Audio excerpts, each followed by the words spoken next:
Okay. Okay, we'll start. Good to work, everybody. The title of this week's shir is, what is it? The Lotto in the Light of Halacha. And the obvious choice for this title was connected to Purim, because Purim is this week, and Purim is Al Shem Hapur, which is to do with Goral, the Goyrelus, which Haman and Rasha threw. So it's somehow connected to this week's events. And to start, the question is one allowed to buy a lotto ticket, which means to say that the person fills in a certain amount of numbers in a little piece of paper, and then he registers these numbers, and sometime later there's an organization which chooses numbers somehow or other, and if you're lucky and your numbers are the right numbers, then you win the big prize. We have a Mishnah in Sanhedrin which says as follows. The Mishnah is discussing people who are not kosher to give edus, to be witnesses according to Jewish law. And the Mishnah says, Ve'elu hein hapsulin. These are the people who are not kosher to be a witness. Hamasachak bekuvya. Somebody who plays bekuvya. Now the Gemara explains that this kuvya it's a way of betting where a person two people would agree to throw something like a piece of wood or a piece of bone, or nowadays it could be a dice, and they agreed that if it falls on one side, one person will get the money, or if it falls on the other side, the other person will get the money. There was sort of a betting system. So the Mishnah says clearly, people who are masachik bekuvya, who use this betting, who play with this kuvya, are not allowed to be kosher witnesses, they're not allowed to be judges. And the Gemara continues, Masachik bekuvya maika ovid. What's wrong with doing that? What's wrong with a harmful game of playing like that? So the Gemara says there's a discussion between Rami Bachomo and the Rav Sheshes. Rami Bachomo says that the reason why it's not kosher for witnesses is mishum dahava asmachta. This is the magic word asmachta. Ve'asmachta loy kanya. Asmachta, if you have an agreement, is not a valid agreement. Asmachta, what does that mean? So Rashi tells us straight away, Hainu dava she'eino noisen loy midatoi. A person doesn't willingly give this away. Elo soymech al dava she'eino. He's relying on something which might not happen. The sover, he thinks, shehu yochel l'natzech, that he can win.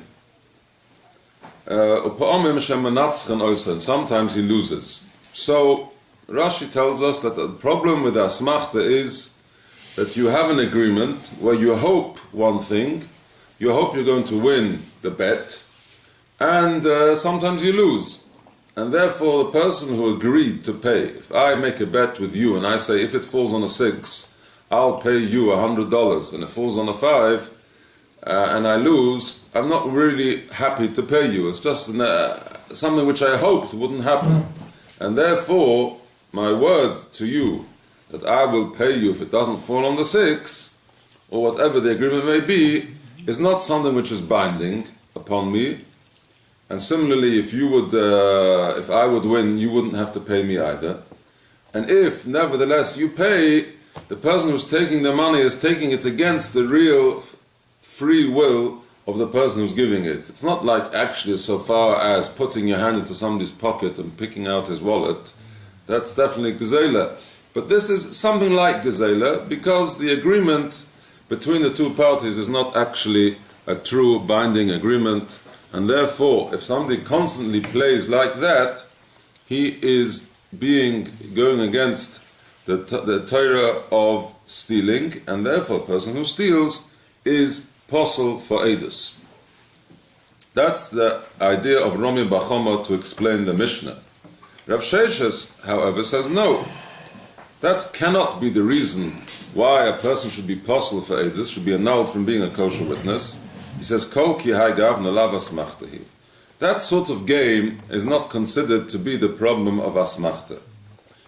and Rashi will soon tell us why. Elo, so what is the true reason why a person whose Masachik Bekuvia is actually not kosher for witness? Lefi she'ein asukin b'yeshuvah shel oila.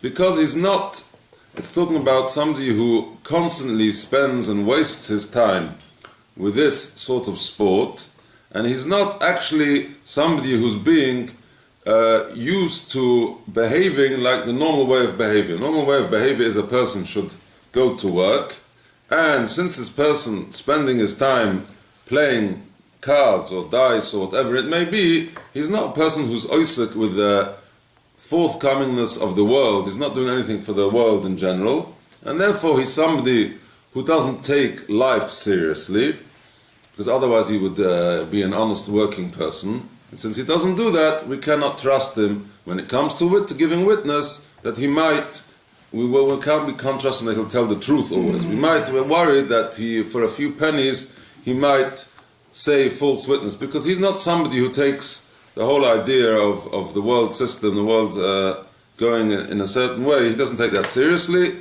therefore he's possible for Hadas. Now, why, according to Rav Sheshes, playing with dice, let's consider it, or betting today, is not a problem of asmachta?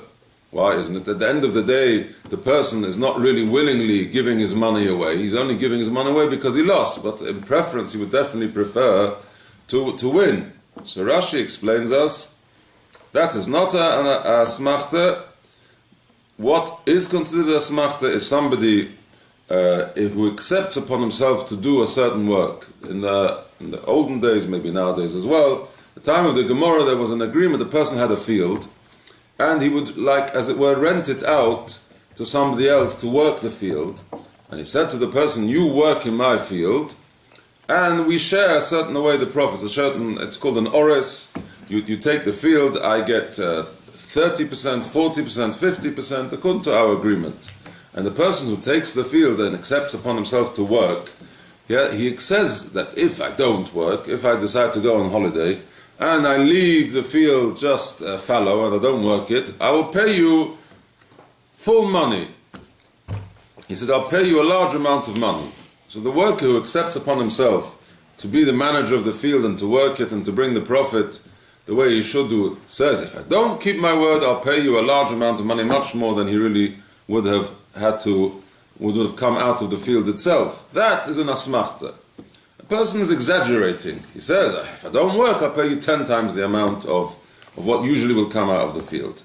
Then it's an asmachta. But in our case of playing dice, when a person has nothing to rely on, there's no way that you can say when I'm throwing the dice, or I can say when I throw the dice, I presume I'm going to win. There's no presumption here. You can't say I rely that I'm going to win. And that, what I didn't win, that wasn't really in the realm of my thoughts, because nobody can say that he knows which way the dice is going to fall. It's a complete fate in the hands of HaKadosh Baruch Hu, the way the dice is going to fall. If a person says, if I don't work, then I'll pay you a large amount of money, so the person can say, look, I exaggerated, I intended to work, I'm not somebody who does nothing. I agreed with you to take on your field, to work it as it should be done, to plow and sow and all the rest of it and reap, and then we will share the profits. I said, in order to encourage myself not to be lazy, I said, if I don't do it, I'll pay you 10 times the amount. That's an exaggeration. I didn't intend being lazy. I was always relying on the fact that I'll be a normal person. So there a person can say that exaggeration is what's known as asmachta. But if a person has nothing to rely on at all, when I'm betting with you which way the dice will fall, there's absolutely no way I can say I relied that it was going to fall on a 6. You have a 1 in 6 chance that it's going to fall on anything else but a 6, I believe. Or was it 1 in 5? I think it's so 1 what comes out now? So therefore, there's a machloikas. According to Rav Sheshes, the problem... It's not a asmachta. But why is he possible for Hadas? Because we're talking about somebody who has nothing else to do besides playing dice. That's what he does all day.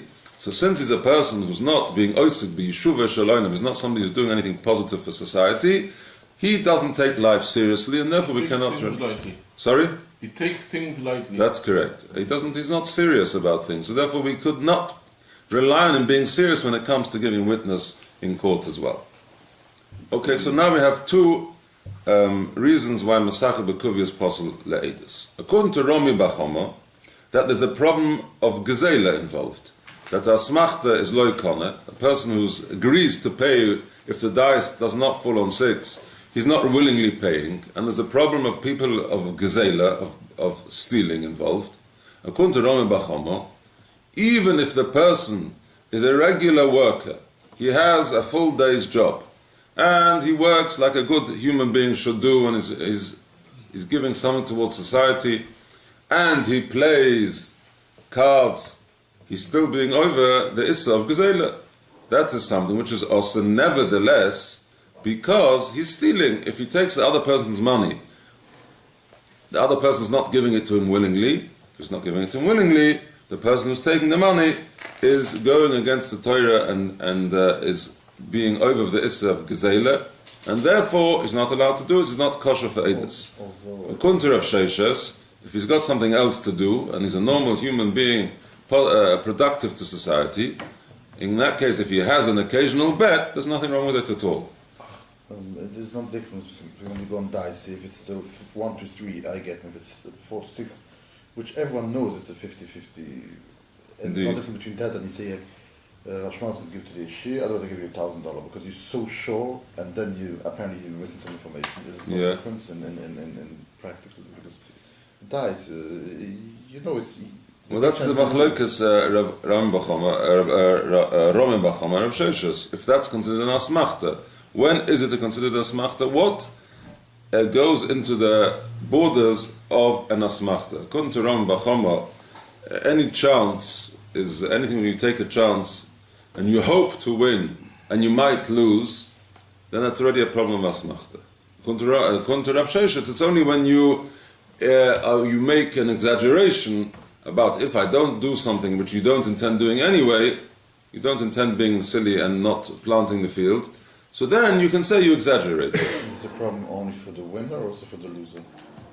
No, it's a problem for both. The loser, if he wants to give his money, is giving it against his will, but he wants to do it in order to continue. But he didn't steal, then No, we're talking about, sometimes you win, sometimes you lose. You play constantly. You don't just play one game. So, this is the machlokas. Now, as far as halacha is concerned, the Rambam seems to paskin like Romi Bachoma, that if you play with the dice, you have a problem of stealing. That's how the Rambam paskins in Hilchas Gzela. The Rambam says that if you play dice, or any sort of betting, where you're not sure about what's going to happen, and a person pays, the person taking the money is over on an issa of Gzela. That's what the Rambam paskins. And therefore he says in Hilchas Eidus as well, when in Laws of Witness, he says that somebody who plays dice is possible for Eidus.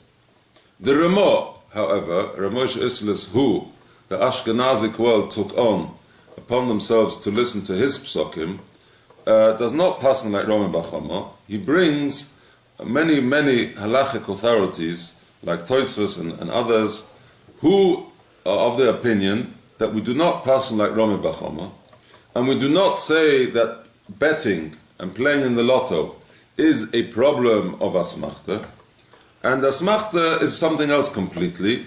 Betting does not enter under the problem of asmachta, and therefore, if somebody does an occasional bet, he occasionally plays with the dice, or he occasionally plays with the kuvia, whatever it may be, he is not over on any issa of gezela.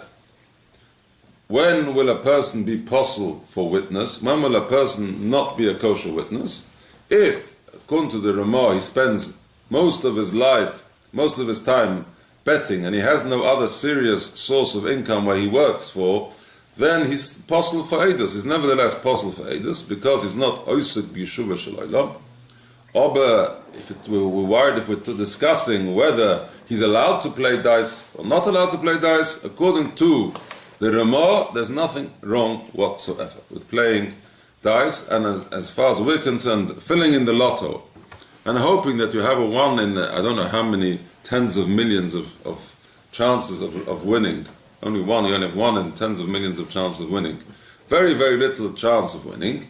According to the Ramah, there's nothing wrong with that, because that doesn't present a problem of asmachta. According to the Mechaber, that would be a problem of betting, which is a problem of asmachta, and therefore if you won, you wouldn't be allowed to take the money.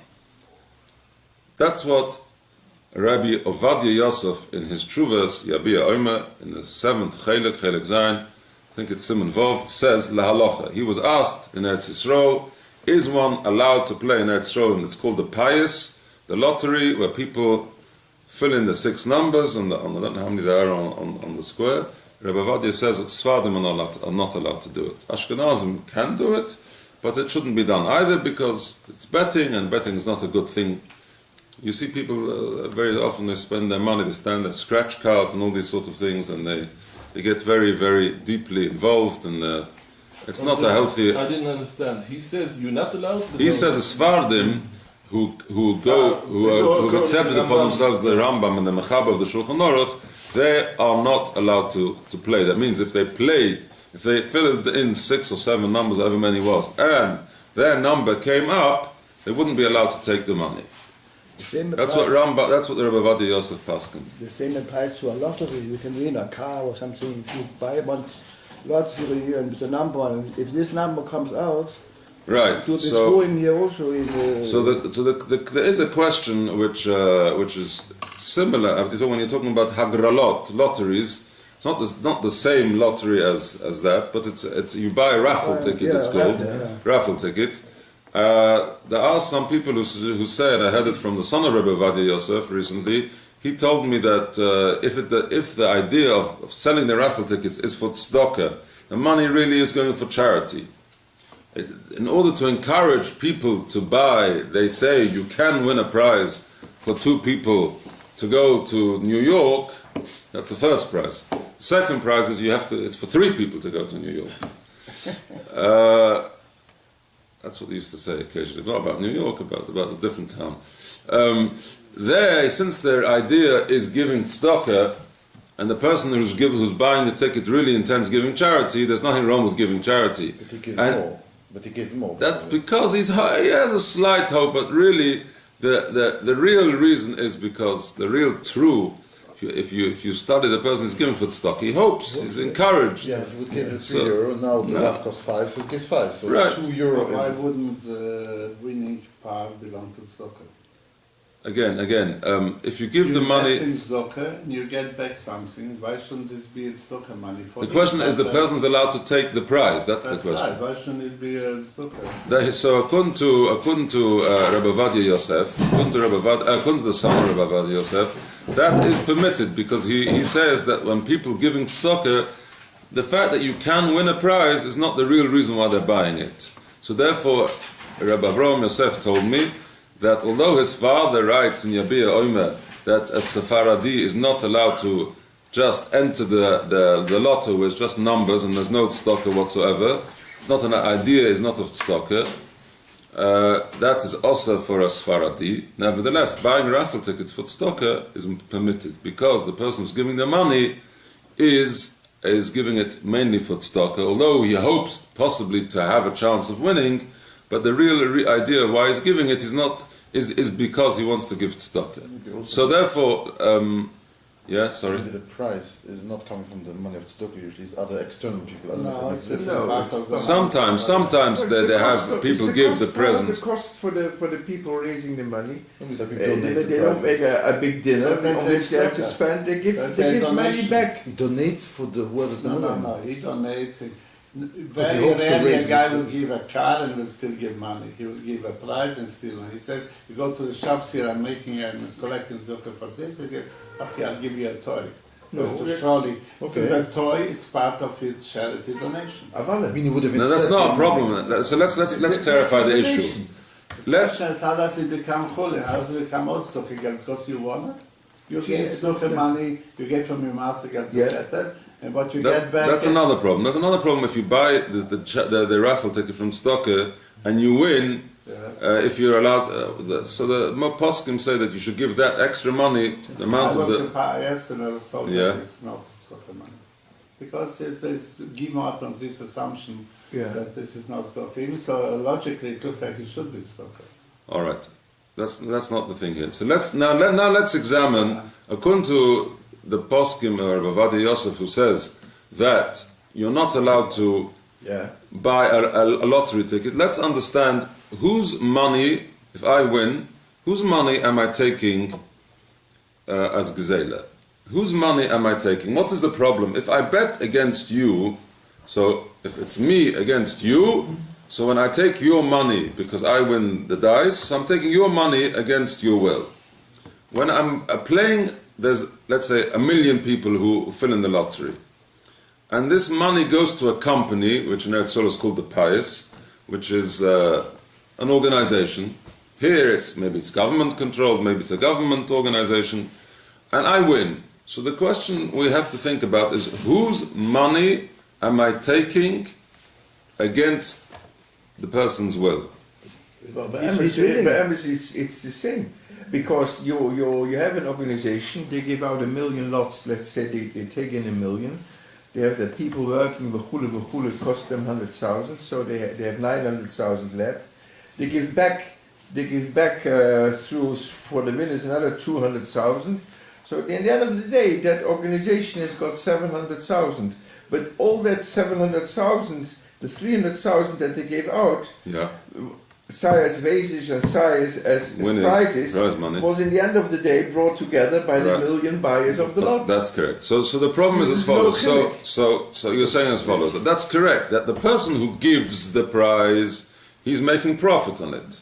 If he wouldn't give prizes, people wouldn't buy the tickets. And if he doesn't buy the tickets, he's not in business. It's a business for him. The person who's giving the prizes, the organization who give the prizes, we don't have any problem with them as far as they're not doing any betting. Because what they're doing is a perfect normal business. They're selling tickets, and a certain percentage is profits, and they have no compactions whatsoever. They're very happy to give out the money because they want next week more people to buy, and people should continue buying. And for them, it's actually absolutely no problem in taking the winnings.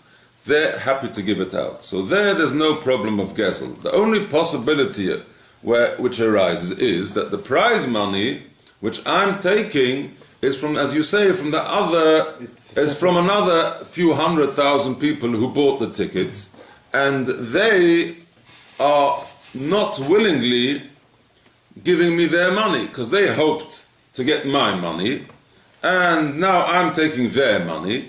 So therefore there's a problem of asmachta.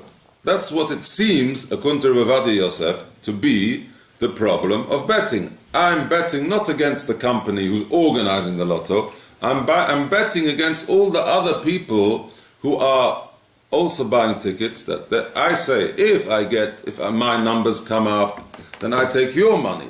If your numbers come up, you take my money. That's what's actually happening. No, that means in other words, if I have a store, I cannot sell to someone who earned his money through betting, because it's not the company's money. If they stop the business, we don't do it. They're going to close down the business. They don't owe anyone money. They paid out all the prizes. Finished. It's their money from the company, and they have the money, and they pay me. It doesn't come from the other people. Well, it definitely comes from the other people. It comes, but it doesn't matter. It's like so the question is whether the people, the company, are allowed to keep the money which people gave them, because the people who gave it to them gave it on the hope, on the slight chance that they're going to win. And when they didn't win, they would really want their money back, but they have no choice and it stays there. So that could be a problem, that when I take the money, I'm taking it from somebody who's stolen money. So that is the problem. According to Rabbi Yosef, I'm not allowed to take the prize money, because the money comes from people who unwillingly are departing with their money. Yeah, but why do you... that's the whole gufa. Why don't you go back to the machlokes gufa between Reb Sheshes and Romi Machomo? Why does Rabbi Yacov say it's be'emes unwillingly? Nobody takes it from my wallet. I give it voluntarily on a hope which is okay. But besides what, there's here a problem with what you gave once a lecture in shul about a company. A company doesn't exist without halacha. So the same, this comes in here, what kind of entity is the company? And there's no good answer to it. Well, one would say that it's a group of people who are organizing it. It's no difference. The fact that Mifal HaPayis is called a company, as we said, it's a group of people who are organizing this. So when they keep the money, one could suggest, it seems according to Rabbi Yacov, that the problem is that the money which when I win the lotto, I'm taking is from lots of unwilling people who numbers didn't come up. That's the only problem one can see. Now let's continue. There are poskim from today who clearly argue with Rabbi Yacov for this obvious reason. They say as follows: there is a halacha. Rabbi Yacov also touches on it. There is a halacha which says that if I give you money and I say to you as follows: I want to buy your house. And I give you a deposit, and I say I'll give you 10%. And I say, if I do not complete and buy your house, I decide against it, you can keep my deposit. There's the Gemara about it. Now, the Rambam himself says as follows, that if I have paid the deposit 10%, and I say to the seller, or the owner of the property, I say to him like this: I intend buying your property. If I change my mind, you can keep my deposit.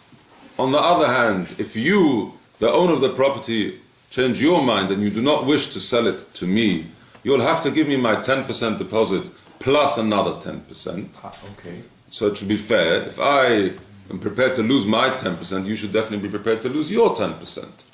So the Rambam says, in that case, there's no problem of asmachta. Concerning who? Concerning the buyer. That means to say, if the buyer changes his mind, and he says, although I agree, I gave you 10%, and I said to you, if I change my mind, you can keep my 10%. So the Rambam says, in that case, when the buyer changes his mind, the seller can keep the money. Why? It's a problem of asmachta. So the Rambam says, here there's no problem of asmachta. Once you've given the money, and then you definitely have kissed it goodbye, because you've given it over, you've done an act. When is there a problem of asmachta? Says the Rambam, if I and you are playing cards, or we're playing dice, and each of us has got our money in our hands, and we say, we're going to throw the dice, if it lands on 1, 2, 3, whatever, it's I get the money, you'll pay me. Or if it lands on 5, 6, or whatever, I'll pay you. That's a problem of asmachta, because each person's holding on to his money, and doesn't intend giving it. He hopes that he's not going to have to give it. So, to give it, that's already a problem of gezela. But if I've already given the money to the other side, each person's put his money, let's say, on the table, and the table belongs to both sides. Or in the case of the buyer of the house, where I've given the money to the seller, nowadays it's left in the notaris' property, so it would still be a problem. But if I give it actually to the seller, and I say to him, if I change my mind, I forego the money I gave you, according to the Rambam, there's no problem of asmachta whatsoever, because I've done an act to show I'm very serious about it. And I know the consequences. So therefore there are lots of poskim who say, then in this case, when the person's already given the money to the lotto, you can only buy a lotto when you give the money, the euro, the 2 euros, or the 5 shekel, or whatever much it costs in Eretz Yisrael, to fill in the lotto. You've already given the money. Once you've given the money, there's no problem of asmachta according to the Rambam. So therefore they disagree with Rabbi Yacov's psak, and they say everybody can happily play the lotto, and may HaKadosh Baruch Hu help everybody to win tons of money. I'm sorry, I have to go now. We could continue a bit longer. That he said, I have a meager salary, I'm not relying